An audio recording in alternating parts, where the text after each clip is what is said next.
जब भी आपसे कोई बड़ा व्यक्ति कोई चीज समझाने की कोशिश करता है तो आपके मन में कई बार सवाल आते हैं, या आप उनके मुंह पर भी कह देते हैं कि ज्यादा समझाने की कोशिश मत करो, हमें सब कुछ पता है। और आपको लगता है कि ये कैसी बातें समझा रहे हैं, क्योंकि आज का समय कुछ और है और ये किसी और ही प्रकार की बातें कर रहे हैं। लेकिन एक्चुअल में ये पूरी तरीके से सच नहीं है। एक्चुअल में अनुभव बहुत ज्यादा मैटर करता है। एक बार की बात है, कुछ लड़के ट्रेन में सफर कर रहे थे। वो लोग कहीं पर घूमने के लिए जा रहे थे और उन्हें बहुत ज्यादा मस्ती सूझ रही थी। तो किसी एक लड़के ने कहा कि यार ये ट्रेन की जो चेन दिख रही है इसको खींचने से क्या होगा। तो दूसरे ने कहा कि अरे क्या होगा, खींच कर देख लो, पता चल जाएगा कि क्या होगा। इस पर अगले ने कहा कि अरे रुको रुको, वहां पर लिखा हुआ है कि यदि आप इस ट्रेन को खींचोगे तो जुर्माना लगेगा। लेकिन वो लोग बहुत ही अच्छे परिवार से थे, उनके पास पैसा बहुत ज्यादा था। तो उनमें डिस्कशन हुआ कि यदि जुर्माना लगा भी तो हम भर देंगे, उसमें कौन सी बड़ी बात है। तो उन्होंने ये तय किया कि हम ट्रेन खींचेंगे और देखेंगे कि इससे क्या होता है। और इसके लिए उन सभी ने थोड़े थोड़े पैसे इकट्ठे किए। जब पैसे इकट्ठे किए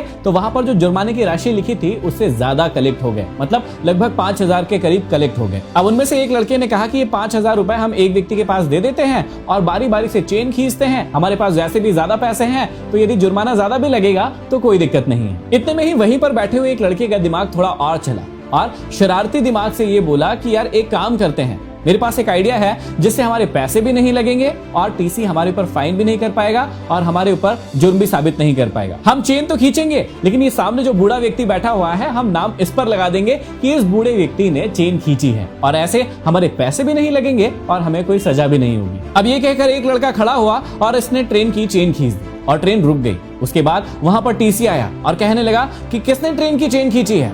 तो सारे लड़कों ने मिलकर उस बूढ़े व्यक्ति की ओर इशारा कर दिया और कहा कि इस बूढ़े व्यक्ति ने ट्रेन खींची है जिसकी वजह से ये ट्रेन रुक गई है। टीसी ने उस बूढ़े व्यक्ति से कहा कि तुमने चेन क्यों खींची, अब तुम्हारे ऊपर जुर्माना लगेगा। उस बूढ़े व्यक्ति ने टीसी से कहा कि जी साहब, आप बिल्कुल सही कह रहे हैं, मैंने ही ट्रेन की चेन खींची है।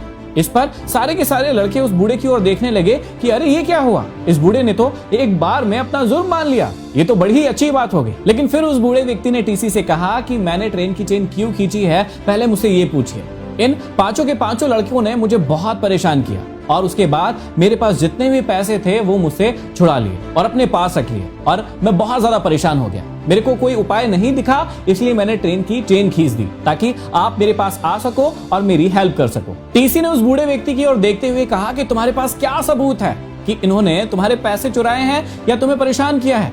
तो बूढ़े व्यक्ति ने कहा कि देखिए, इस व्यक्ति की जेब में मेरे पास जितने भी पैसे थे इसने अपनी जेब में डाल लिए और मुझे बहुत परेशान किया। जब टीसी ने उस व्यक्ति की जेब चेक की तो वहां से पैसे मिले और टीसी समझ गया कि इन लड़कों ने इस बूढ़े व्यक्ति को परेशान किया है। तो एक लड़के के जेब में जितने भी पैसे थे वो सारे के सारे पैसे उससे लेकर बूढ़े व्यक्ति को टीसी ने दे दिए और उन लड़कों को कहा कि यदि अब परेशान किया तो तुम सभी को जेल में डलवा दूंगा। जब टीसी वहां से चला गया तो सभी के सभी लड़के मुंह लटकाकर बैठे हुए थे कि एक तो बेइज्जती भी हो गई और दूसरा हमारे पैसे भी चले गए। लेकिन तभी उस बूढ़े व्यक्ति ने वो सारे के सारे पैसे निकाले जो उसे टीसी ने दिए थे, जो उन लड़कों के थे, और उन्हें वापस दे दिए और कहा कि शरारत जरूर करो लेकिन हमेशा याद रखो कि अनुभव शरारत से ज्यादा बड़ा होता है। तो आपको भी समझ में आ गया होगा कि जब भी आपके बड़े आपको कुछ समझाने की कोशिश करते हैं तो वो ऐसे ही नहीं उठकर कह देते हैं। उसके पीछे बहुत सारे सालों का एक्सपीरियंस होता है, बहुत सारे अनुभव होते हैं, उनकी लाइफ में ऐसी कई सारी घटनाएं आ चुकी होती है जिसको वो पार करके यहाँ तक आ चुके हैं और उसी वजह से वो आपको समझाने की कोशिश कर देते हैं। लेकिन क्योंकि आप नई पीढ़ी के होते हैं तो आपको लगता है ये सारी बातें पुराने हैं,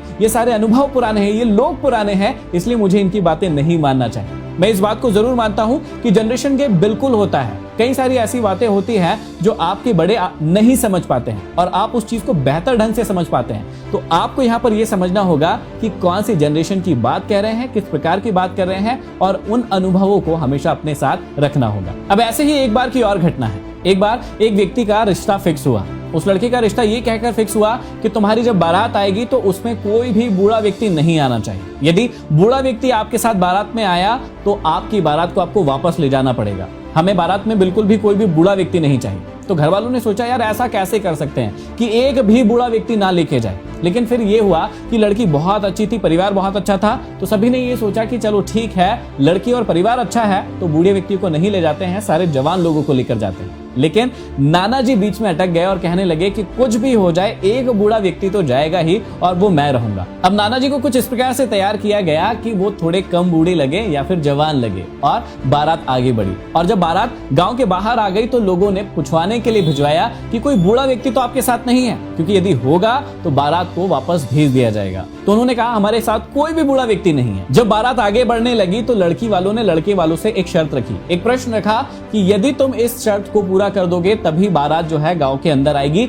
नहीं तो नहीं आ पाएगी। तो लड़कों वाले ने कहा कि क्या शर्त है आप बताइए। तो लड़की वालों ने कहा कि आपके साइड से जो नदी बहती हुई दिख रही है, इस पूरी नदी को आपको दूध से भरना है। यदि आपने इस पूरी नदी को दूध से भर दिया तभी आपकी बारात जो है हमारे गांव के अंदर आ जाएगी और लड़की से शादी हो जाएगी, यदि आप ऐसा कर पाते हैं तो। अब सारे के सारे लड़के वाले परेशान हो गए, उनका दिमाग खराब हो गया कि ऐसे कैसे हो सकता है, इतनी बड़ी नदी है, उसमें इतना सारा पानी है, उस पूरी नदी को दूध से कैसे भरा जा सकता है, ऐसा तो इम्पॉसिबल है। अब सभी लोग बहुत देर तक सोचते रहे, परेशान हो गए। लेकिन लड़के वालों ने सोचा कि यार ये तो इम्पॉसिबल है, रहने दो इनकी शर्तों को इनके पास ही, हमें तो वापस चलना चाहिए और ये शादी नहीं हो सकती। तो सारे के सारे बाराती वापस जाने लगे। लेकिन तभी बूढ़े व्यक्ति ने उन लड़कों से पूछा, अरे क्या हो गया, बारात वापस क्यों लेकर जा रहे हो, ऐसी कौन सी मुसीबत आ गई है? तब लड़कों ने कहा कि अरे उन्होंने तो एक शर्त रख दी है कि जो साइड से नदी जा रही है उस नदी को आपको दूध से भरना है और तभी ये बारात वहां पर जा पाएगी। तो नाना जी ने कहा कि बस इतनी सी बात के लिए तुम बारात घर पर लेकर जा रहे हो, ये तो बहुत ही आसान है। तुम लड़की वालों के पास जाओ और उनसे कहो कि हम इस पूरी नदी को दूध से भर देंगे, लेकिन सबसे पहले आप इस नदी का पानी खाली तो करवाओ, उसके बाद हम इस पूरी नदी को दूध से भर देंगे। और यही जवाब लेकर लड़के वाले लड़की वालों के पास गए और जब इस जवाब को उन्होंने सुना तो वो बहुत खुश हुए। लेकिन उन्हें समझ में आ गया कि ये लड़कों के बस की बात नहीं है इसका जवाब देना। तो उनको पता चल गया कि इस शादी में कोई ना कोई बूढ़ा व्यक्ति तो है ही। जब उन्होंने पूछा कि आप लोगों ने ये जवाब बिल्कुल भी नहीं दिया है, इसमें कोई ना कोई बूढ़ा व्यक्ति तो है ही, आपको हमें बताना पड़ेगा।